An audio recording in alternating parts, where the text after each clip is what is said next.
मयूरभंज जिला बिजातला ब्लॉक अंतर्गत दामबेड़ा grammar football पड़ियाठारे 15तम football प्रतियोगिता अनुष्ठित होइछि।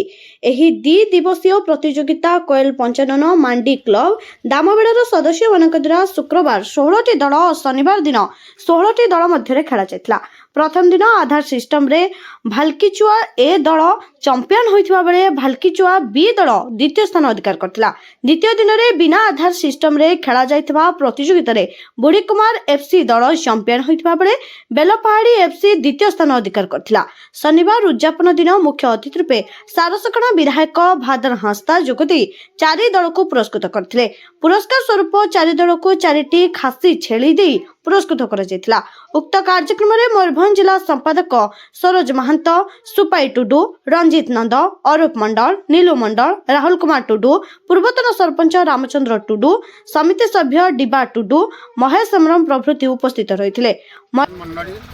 बिजातला ब्लॉक अंतर्गत दामबेड़ा ग्राम रे आज फुटबॉल टूर्नामेंट सुरुखुरु रे पालित होई सरिछि। एथिरे मुख्य अतिथि भाव में सारसकणार विधायक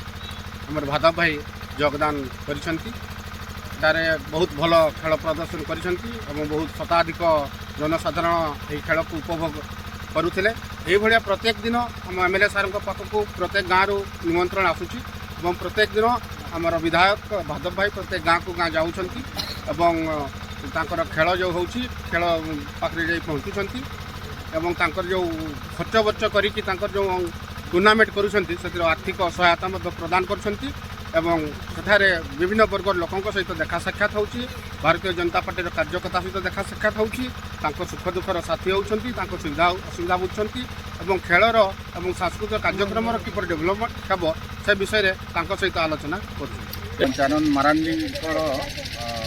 नारे जो क्लब होती से आमर 15 वर्ष वार्षिक फुटबॉल क्रीड़ा प्रतियोगिता अनुष्ठित होती ये दी दल 32 गोटी दल पार्टिसिपेट करते से भितर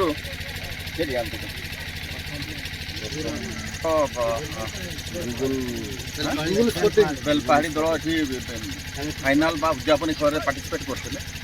एवं ए दी दल को आम आमर ग्रामांचल जो फुटबॉल खेल हुए से आम खासी पाई दे था और ये बहुत आनंद और उत्साह सहित दामबेड़ा युवक संघर कर्मकर्ता मैंने प्रत्येक वर्ष बड़ी वर्ष से आयोजन करते स्थानीय सरपंच आरंभ कर स्थानीय समस्त जनसाधारण पार्टिसिपेट करते बहुत खुशी सहित ग्रामांचल फुटबॉल खेल को एमाने त्वरान्वित कर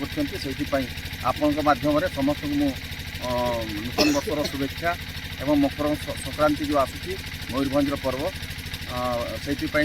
समस्त को शुभेच्छा जनाऊँ आशा करी फुटबॉल क्रीड़ा क्षेत्र में आमर नैपुण्यता आमर पारदर्शिता ये अंचल खेल मान पाखे अच्छी एवं एमाने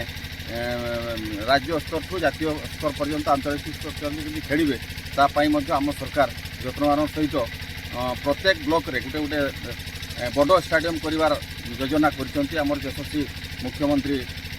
मोहन चरण माझी एवं प्रत्येक ब्लॉक रे हेबो 36 गोटी ब्लॉक जो अच्छी आमर मयूरभंज जिले में प्रत्येक ब्लॉक रे हेबो एवं से आम समस्त खेलाड़ी मानू क्रीड़ा क्षेत्र में उत्साहित एवं तांकर भविष्य को उज्जवलमय करने सरकार अभिनव उपाय से ए कार्यक्रम को त्वरान्वित कर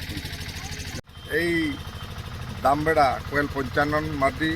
क्लब आनुकूल्य अनुष्ठित 2 दिनिया फुटबॉल टूर्नामेंट उद्यापन हो जाइए। खेल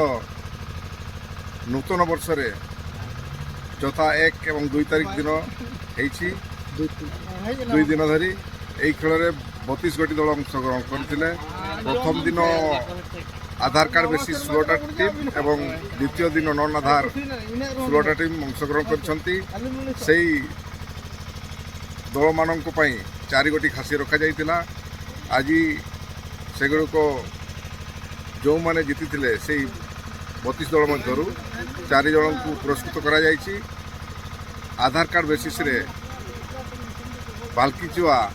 ए एवं भाल्कीचुआ बी 2टी प्राइज नहीं एवं नन आधार रे आमर बुढ़ी कुमारी एवं बेलपहाड़ी सेकेंड पुरस्कार पाई। क्लब रो प्रेसिडेंट सनत मार्डी एवं सेक्रेटरी कुशन मास्के तांको नेतृत्व रे एवं गाँ लोकंकर जो गाँ लोक रही क्लब्र समस्त सभ्य सभ्या मैंने यही जो फुटबॉल टूर्नामेंट को बहुत सुंदर भाव में द्वारा आयोजन करा तेणु यही नूतन वर्ष में पुणी थे मु जनसाधारण को हार्दिक अभिनंदन जनाऊँगी एवं नूतन वर्ष समस्त सुखमय हो ये जो खुशीर दिन हो एति कही मु बिजातला ग्राम पंचायत तरफ समस्त को धन्यवाद जनाई मोर